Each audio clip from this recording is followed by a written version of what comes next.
Welcome to the second episode of the Trump Report Card, where we grade the Trump administration's foreign policy. In this episode, we will be grading stories about Israel and Palestine. The first story comes from antiwar.com and WON on March 20th. It reads, Trump fully supports Israel's Gaza slaughter.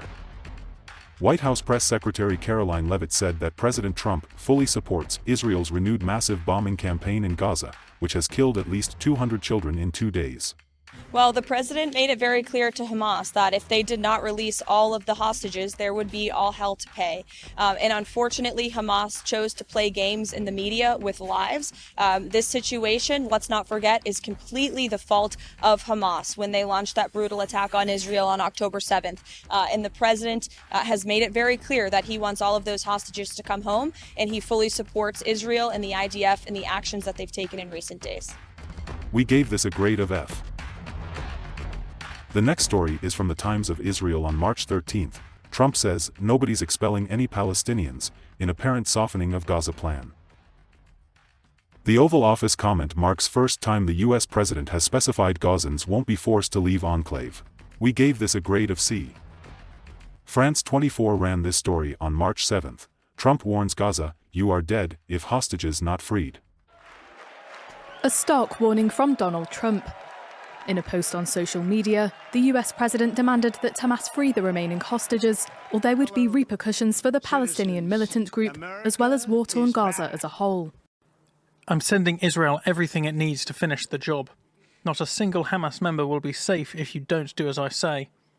Also to the people of Gaza, a beautiful future awaits, but not if you hold hostages. If you do, you are dead.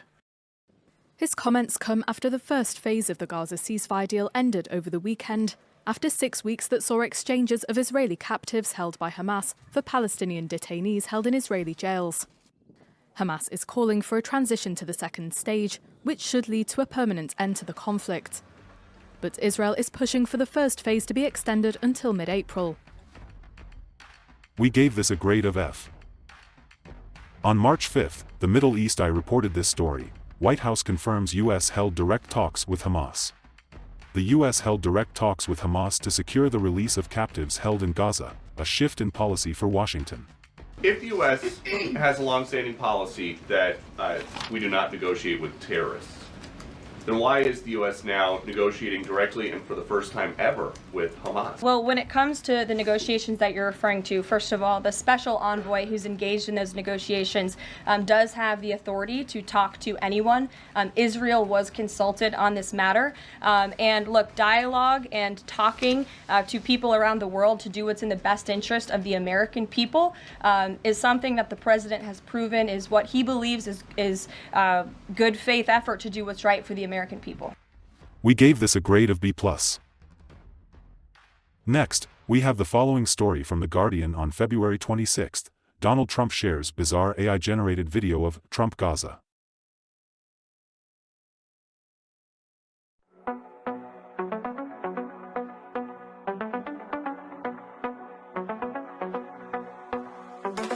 Donald is coming to set you free, bringing the light for all to see. No more tunnels, no more fear. Trump Gaza is finally here. Trump Gaza shining bright, golden future, a brand new light. Feast and dance, the deal is done. Trump Gaza #1. Trump Gaza shining bright, golden future, a brand new light. Feast and dance, the deal is done. Trump Gaza #1. We have an opportunity to do something that could be phenomenal. And I don't want to be cute, I don't want to be a wise guy, but the Riviera of the Middle East, this could be something that could be so bad, this could be so magnificent. This got a grade of F. The AP ran this story on February 7th. State Department lays out plans for $7 billion plus arms sale to Israel as Netanyahu visits D.C.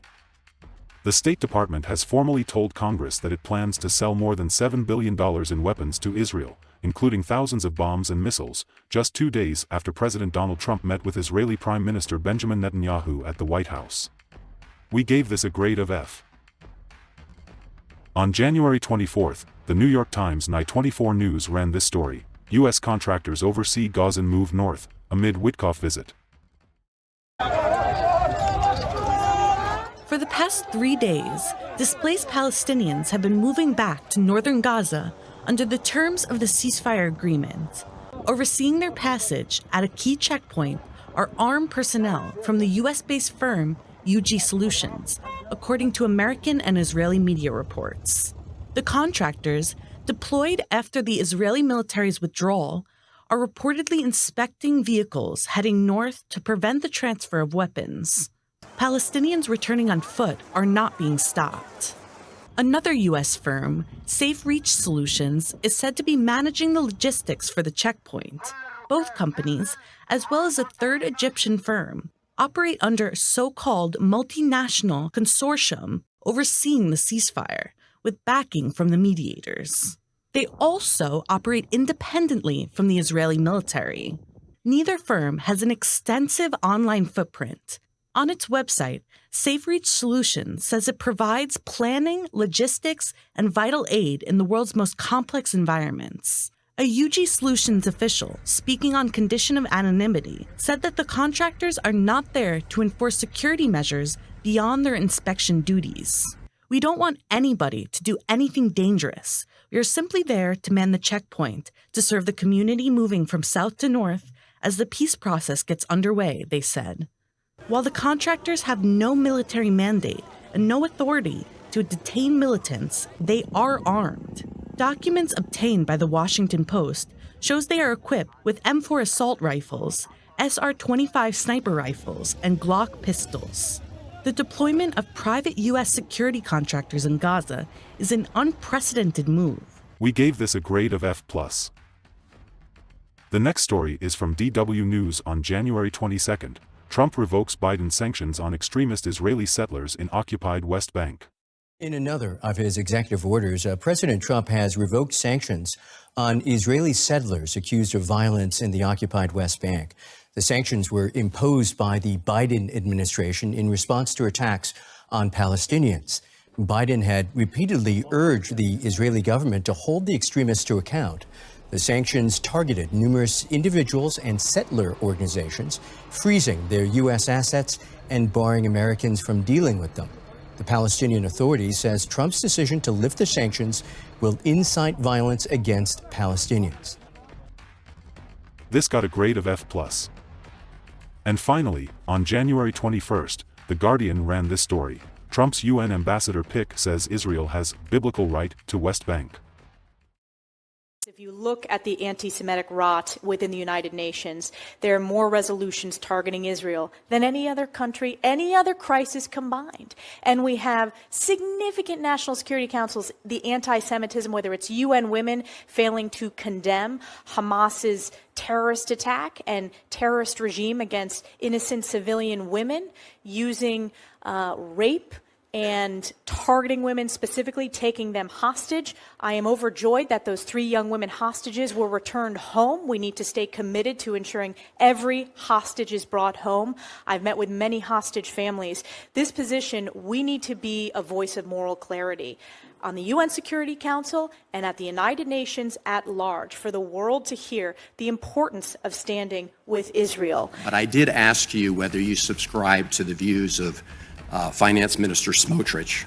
I'm sorry, Smotrich, this is the Israeli Finance Minister Smotrich, and the former National Security Minister Ben-Gvir, who believe that Israel has a biblical right to the entire West Bank.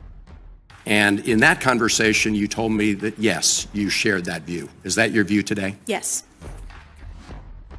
This got a grade of D. So, the average grade of the 9 stories in this episode was an F+. We hope you enjoyed watching this episode of the Trump Report Card. You may also be interested in episode 1, where we graded stories about the Trump administration's involvement in the war in Ukraine. Future shows include episode 3, which will grade stories about the U.S. war on the Houthis in Yemen, and episode 4, which will grade stories about Iran, Somalia, the USAID, Venezuela, Syria, and more. Thanks for watching, and we hope to see you next time.